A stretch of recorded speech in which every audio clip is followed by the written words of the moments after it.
everybody. There you go. My name is DJ Danny Kong, and I am here with Ollie Riva in celebration of Shandon's 30-year anniversary and their newly released album, Social Suicide. Ollie, Yay. how are you?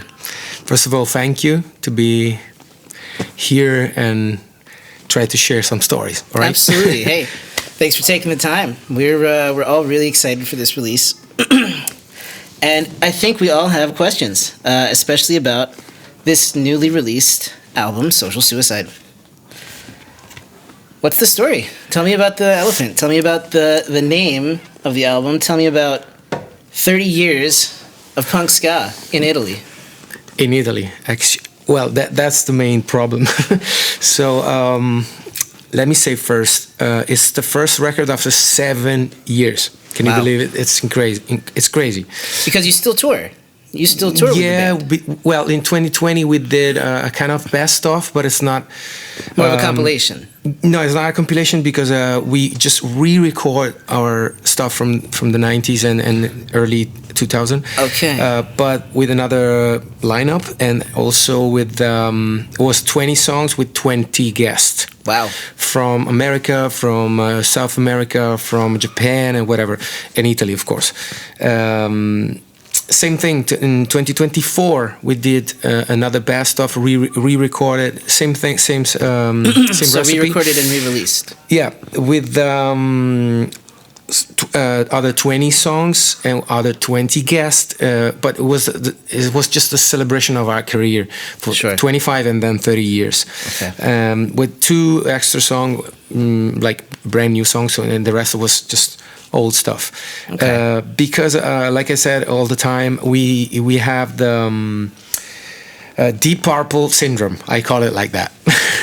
Because basically after 31 years of career in this kind of music, and especially in a scene like Italian scene, that it's really small, or European in general, you feel old, and then the people just want to go to see your concert with another conception, in like okay, play the old one, right? So like Deep Purple, like, hey, play Smoke on the Water. I don't give a fuck about the new record, right?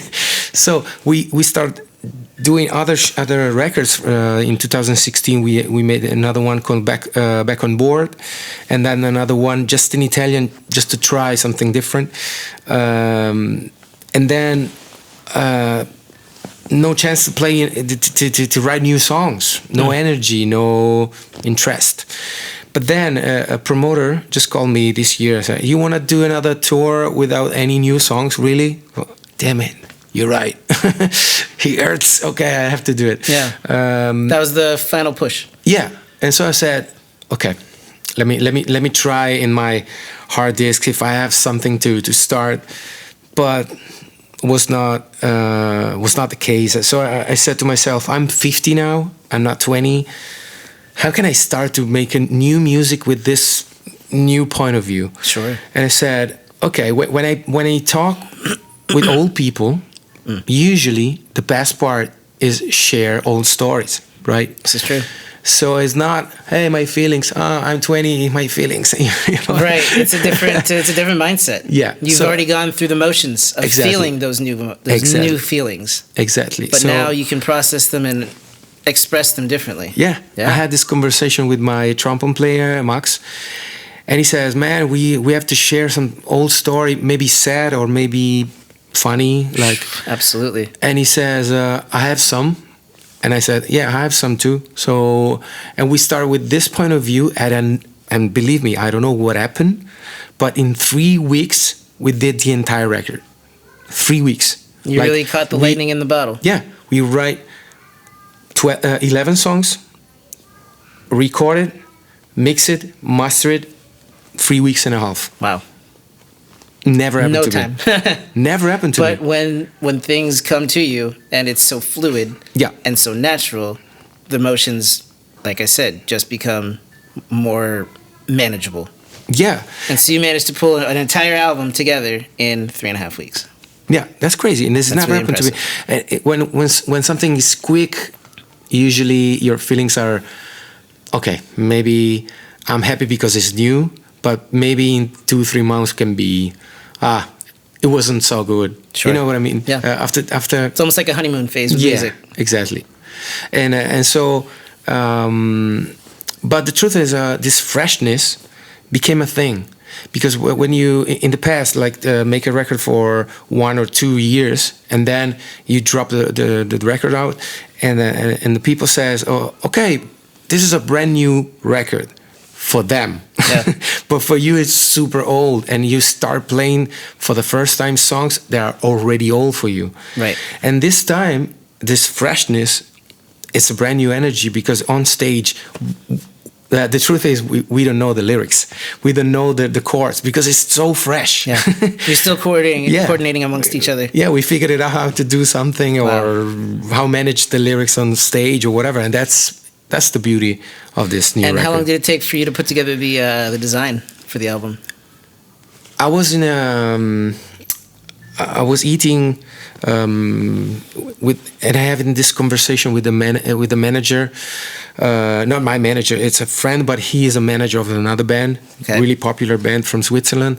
And he says, man, I have some concept for the new cover of that band from Switzerland. It's called Gotthard. Gotthard are super huge in it's a hard rock band. It's like, basically are like Bon Jovi in Switzerland. Okay.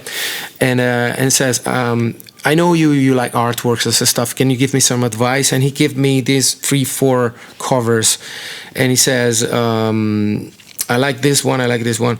And I said, well, man, I think the elephant is the best. And they said, and he says, well, we really don't like the because it's too old, it's not aggressive, hard rock have to be more tigers and stuff like that. And then I think about it, and I consider myself like an elephant, because elephants are stoic. I'm fat.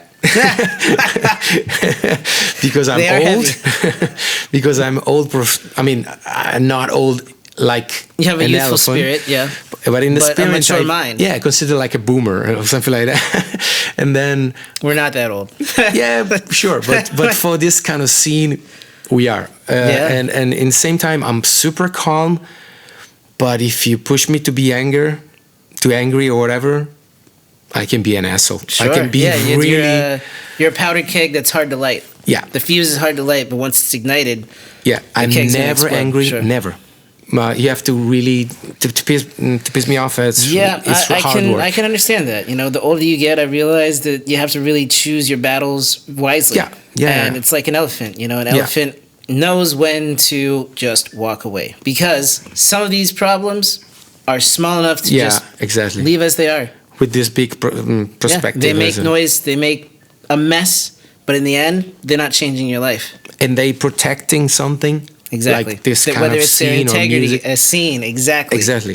I consider the best animal for... It's a spirit animal. To explain things. Yeah. It seems like this is your band's spirit animal. Yeah, absolutely. Absolutely. So let's dive into these new songs. The first one off the album is called...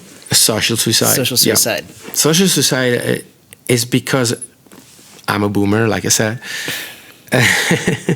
But... A punk rock boomer, let's call it. Yeah.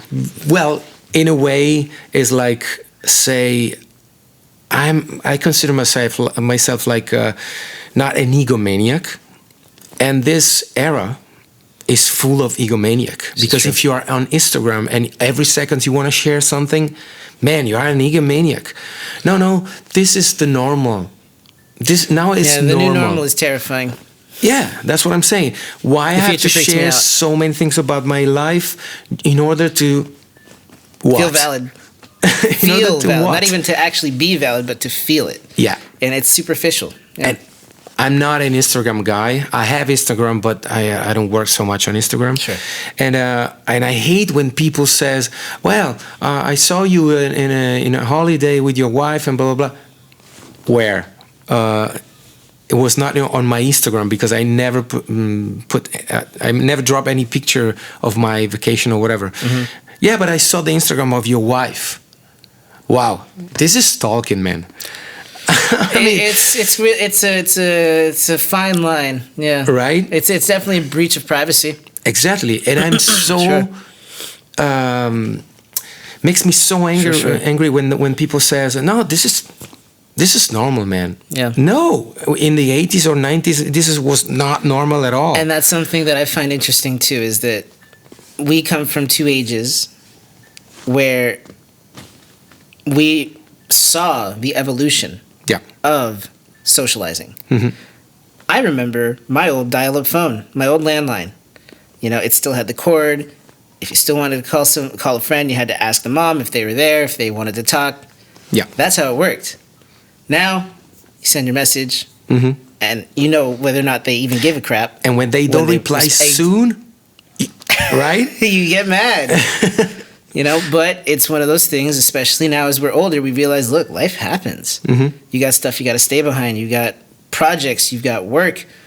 You can't answer every message. Yeah, this fast attitude makes me crazy, but I have to be in the same page of this craziness, because if I don't, I can work. It's impossible to work. And is that where social suicide, the idea, comes from? The concept is, I hate it, but I have to, right? Yeah. It's a survival coping mechanism. Yeah, it's a social suicide. Like, are we sure that this is the best way to do it, or to share things? And the same thing, internet now, it's blowing for it's a tough question to answer. And basically, the internet is blowing for 4, maybe 5 things: sex, fight, or fights, or violence in general. Violence in general, yeah. Stupidity, or be silly, 100%. Right. It's not be funny. It's be silly, or you know what I mean. Clicks. They do it for clicks, because that number puts pocket change in their purse. You know, that's it. And the number 5 is tenderness. Cats, kids, baby goats. Yeah. Mini cows. Yeah. Yeah. That's insane. It is how weird. to be interested to violence and little kitty cat in the same time. Two very intense extremes. Sure. Wow, Your feed will go from one end to the next on a dime. Yeah, and if you're normal, like, hey, I have a brand new record, boring, you know. In this record, we talk about violence. Okay, I'm interested. Yeah. This makes me crazy. It's frustrating as well. So that's why social suicide, basically. Okay.